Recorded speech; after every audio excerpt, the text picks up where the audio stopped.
Hello, everyone. My name is Brendan Marr. That noise you're hearing is my ventilator. And welcome to Toronto Thursday on Page Turner's They Were Not My Star Wars podcast. Today is a very special episode as we pay our respects to Peter Mayhew, the legendary actor who brought to life Chewbacca the Wookiee, who passed away last week at the age of 74.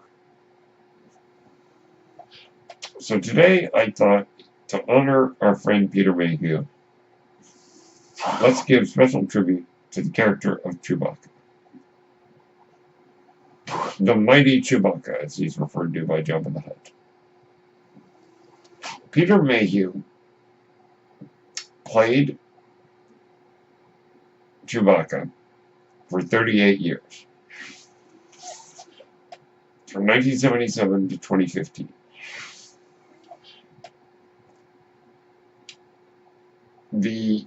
He first appeared in Star Wars in 1977 and made his last appearance as Chewbacca in The Force Awakens in 2015.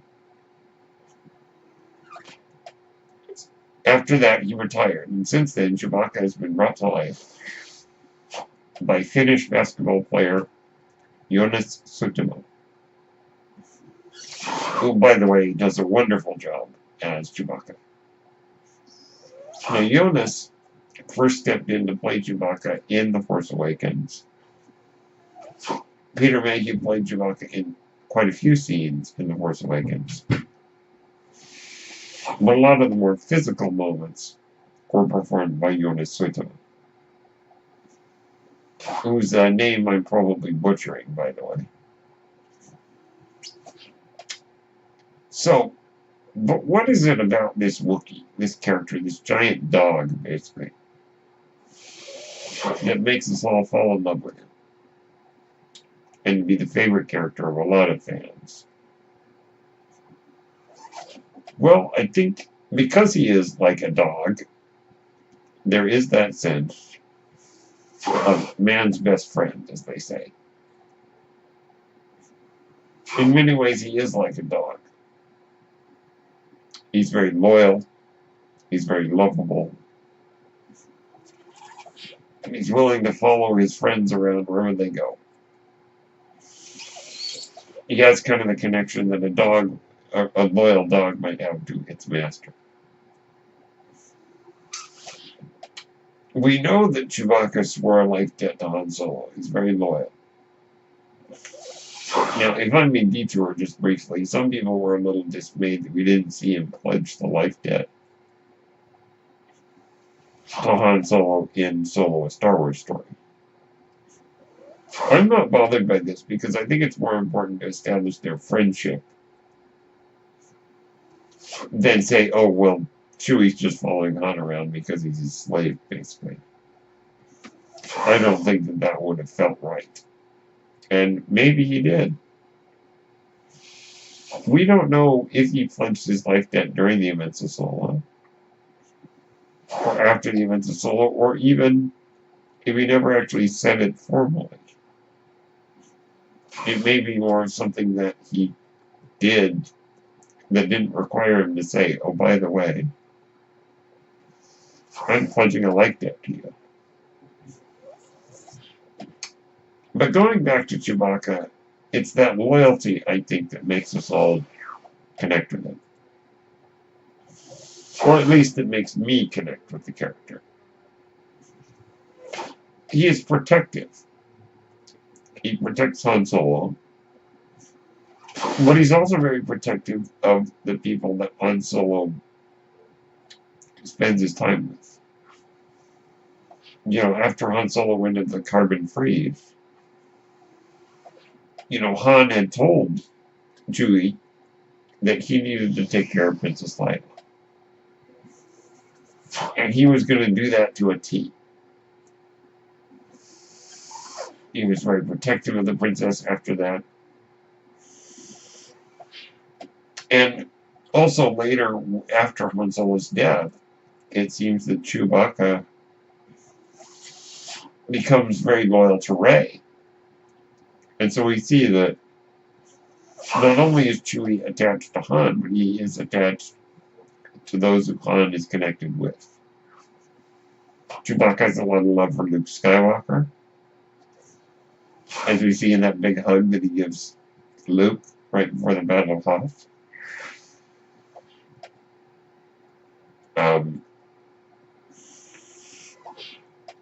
And he's very sad when they have to close the doors and Luke is stuck out in the snow. Chewie gives that very mournful wail right after Han, leaves to find Luke. It's very sad. He's sad for Luke. He's sad for Han. Chewbacca has that lovability, and it was Peter Mayhew who said, because Peter Mayhew is, 7'2", he said he always knew that being a big person as he is, he never wanted to hurt anyone who was smaller than him. So he made sure that he was always gentle with people who were smaller than him, which is most everybody. He said that he infused that sense into Chewbacca. Chewbacca's so big and so strong. But in many ways, Chewbacca is very gentle to those he loves. And he's kind of a gentle giant. Of course, we know that he is also the mighty Chewbacca. That when someone has threatened him or someone is, for lack of a word, pissed him off,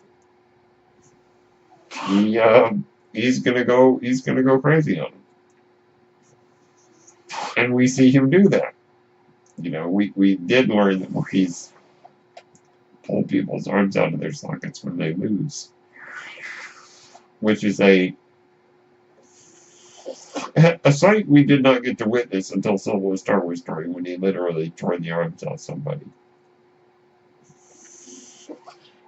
So it's not just hyperbole that Han was saying, it's the truth. And we know that, for instance, that scene when, right after Kylo Ren is murdered on Solo, Chewbacca is like, forget it, even though this guy is my master's kid, he just did something really bad, so I'm going to shoot him with my bowcaster. Chewie is not afraid to let loose. Particularly on the slavers in the Kessel splice mines in Solo: A Star Wars Story. When he just goes to town, and he's throwing them left and right, and he's going pretty nuts. So we get to see him do that to the stormtroopers in Cloud City. Throwing some of them off the carbon freezing platform. And he hates certainly being restrained, like the time that Luke tried to handcuff him. Chewie will let loose, but when it comes to his love for his friends, Chewie is the loyalest friend you could ever hope for, and the most protective friend you could ask for. And Chewbacca is also a very loving individual. He really feels, and you can sense it, just how much he loves his friends, how much he's willing to do anything for them. That's another thing I think that makes Chewbacca a great character, is he never says a word in English. We don't understand a word he's saying. But like a dog, or like a cat, or like any pet, we can kind of understand the idea behind how he feels. And I think it's actually quite clever that we never hear what he says. All we hear is what the others say in response to what he says. And even if those characters couldn't understand him, like Luke, I think they eventually pick up on the idea behind what he's suggesting. So it's so great.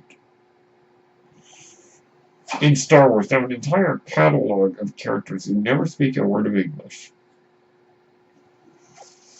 and don't even have subtitles, and yet we understand them, we identify with them, and they become some of our favorite characters. Case in point, BB-8, R2-D2, and certainly Chewbacca. Now, what is the future for the character of Chewbacca? Now, if I may go really briefly into the Star Wars legends, Chewbacca was killed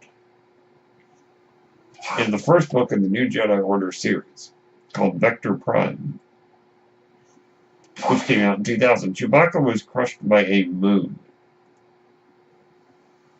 I'll just leave it at that. He was crushed by a moon. Yeah, that's how they wanted to get rid of it. And a lot of people were upset. And so, when they announced that the Star Wars Legends was no longer a part of the actual continuity, I was very happy because it meant that Chewbacca was around. So, to those who say, oh, why did they get rid of those Star Wars Legends? And to be fair, they didn't actually get rid of them. I say this, did you want Star Wars movies without Chewbacca? Yeah, that wouldn't have felt right. And so, what is the future for him in the new series, which is canon? You know, I don't really know. I do not believe that Chewbacca will die in The Rise of Skywalker. I think Chewbacca is one of those characters who's a constant in Star Wars. I don't really know what the outcome is. At the moment, Chewie is pledged, in a way, to Rey. He's very loyal to her. He certainly is to Leia as well, but he's spending more time with Rey. So I don't know exactly what he's going to be doing. I'm sure he's going to be playing a role in this final war. Episode 9 is the conclusion of the saga. Of this particular story. I think the 3 Star Wars films coming in a couple of years are going to be telling a different story. So I don't know what the future for the mighty Chewbacca is. I know that he'll probably be playing a significant part in the final battles. At least I hope he is. And there he is co-piloting with Lando. We saw that in the teaser. For some reason, he's flailing his arms around, almost like he's like, slow down, Lando. Or something. Maybe Lando's being a daredevil pilot. Who knows? But I think our old pal Chewbacca is going to be around. And depending on the fate of Rey, I think kind of depend the fate of Chewie, I think in a way is dependent on the fate of Rey. If Rey meets her death in The Rise of Skywalker, then the question becomes, who does Chewie pledge himself to? Now, I'm not convinced that Rey will die. And I think Chewbacca will continue to hang out with Rey. And I certainly don't think he's going to die. That would be sad. And I'm sure that Lucasfilm is aware that fans were not happy when he was killed off in the Legends novels. So I think our old pal Chewbacca is going to be around for a long time. Wookiees are fascinating creatures, and Chewie is a fascinating creature. And a great addition to Star Wars because we really can identify with this giant Sasquatch-like creature who we all have fallen in love with, in a way. And I certainly hope that Chewbacca will have more stories told about him in the Star Wars universe. So just in closing, I'd like to pay a very special tribute to Peter Mayhew, who brought so much humanity to Chewbacca the Wookiee, who was a larger-than-life man in so many ways. A gentle giant, they called him, had a big heart, and was just very loving, and everyone just absolutely loved him. In fact, I guess on the set of Force Awakens, everyone just wanted to hug Chewbacca. It was like a ritual. Everyone wanted to hug the Wookiee. I think in a way, they also wanted to hug Peter Mayhew, because I think he and Chewie, in many ways, are one and the same. He also has those brilliant blue eyes, which bring a lot of humanity. I just don't think that Jonas Suotamo does a fantastic job playing Chewie, but there's something irreplaceable about Peter Mayhew. I was sad to learn of his passing. We knew that his health was not that great. But what a legacy he leaves behind. So I would just like to say a farewell to our friend Peter Mayhew. Thank you, Peter, for everything you brought to the Star Wars galaxy. May the Force be with you, my friend. Thank you, everyone, for tuning in to Thoughts of Thursday on Page Turners They Were Not My Star Wars podcast. The Force will be with you, always.